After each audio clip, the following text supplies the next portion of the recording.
So the impact of load shedding is being felt across the country, but in our hospitals it truly can be a matter of life or death sometimes. We know that some areas are exempted from these scheduled power cuts because highly placed politicians live in the vicinity. So now the SA Medical Association says hospitals should also be ring-fenced and protected from these power cuts. Well, I'm joined now by Professor Adam Mohamed, Head of Internal Medicine at the Charlotte Maxeke Hospital here in Johannesburg. He started a petition to get hospitals excluded completely from load shedding. Prof, thank you so much for joining us. So talk to me about what the problems are at hospitals, even those with generators, when your load shedding hits stage 4, 5, 6, as we've seen in this past week.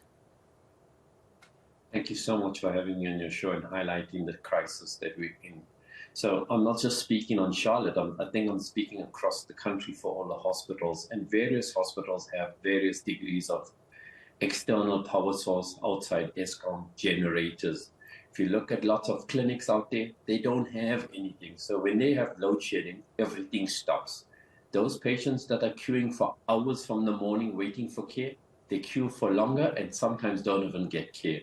So if you look at Johannesburg Hospital, for example, you have generators that kick in. So when a generator kicks in, it supplies power to areas that have been deemed as emergencies. Many of our hospitals are old and they were set on a plan that were developed many years ago. So you have an ICU that in 1980 was part of the Johannesburg Hospital plan. And 20 years later, that ICU is in a different area that might not be covered by the generator. And the generator does not supply the entire hospital with power. It supplies certain areas with power. And not even in this entire area will that area have. Only certain plug points have emergency powers. When you look at example for the pharmacy, millions rands of stock is stored in fridges and very temperature controlled. They have backups for a certain number of periods. If you go to load shedding 5, 6, 7, you're asking for a miracle to occur for those temperature controls to be set. Give you another example, CT scanners, MRI scanners, computer systems, all linked to electricity. And when you have an interruption, the UPS kicks in and you're protected. If this continuously happens, those systems break down. But when you have old and obsolete equipment, like Johannesburg Hospital with condemned scanners that are still waiting to be replaced, you're asking for a disaster. The waiting periods for radiology are increasing across the hospitals. When you have a load shedding event, what happens? That waiting period increases because that scanner is down. And I think many people will be out there saying, why must we be load shed? Why should that hospital and the surrounding area of the hospital not be load shed? Let me put it this way towards you. These are the most vulnerable patients who might not even get a warm meal during load shedding. And do you think we would allow our parents or anyone to have this type of discomfort when you are critically ill? Operations are put on risk, equipment is put at risk, and I think another aspect, generators we've put into hospitals for emergency backup, power outages. They were never ever envisioned for load shedding. You're now putting a system which is a stopgap measure for power outages to be running for hours on end every single day, Monday to Sunday. What happens to those generators? They need million rands of diesel.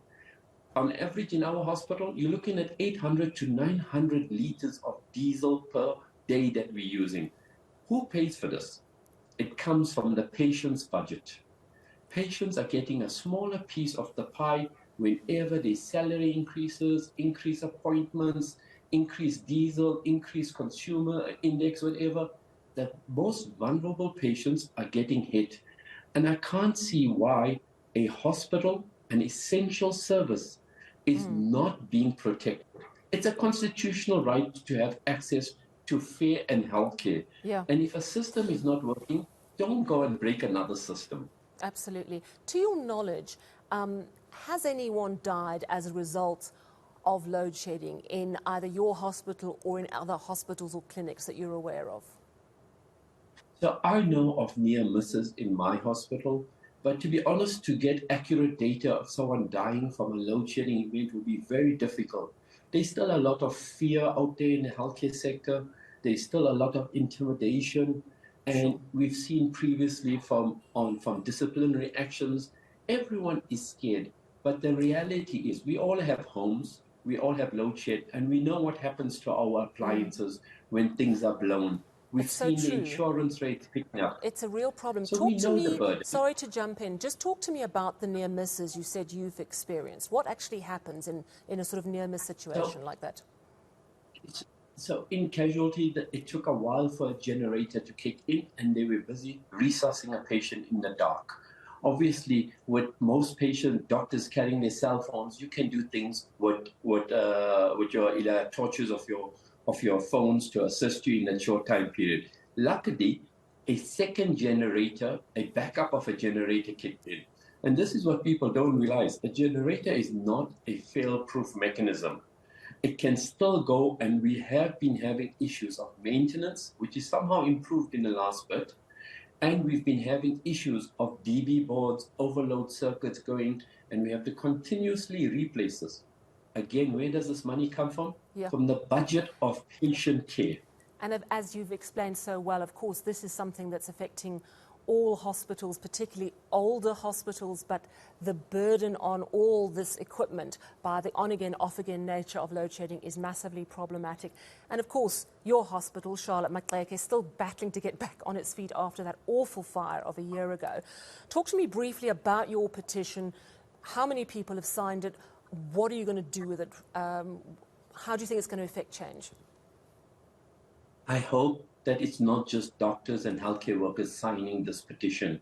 This is about the entire of South Africa getting behind.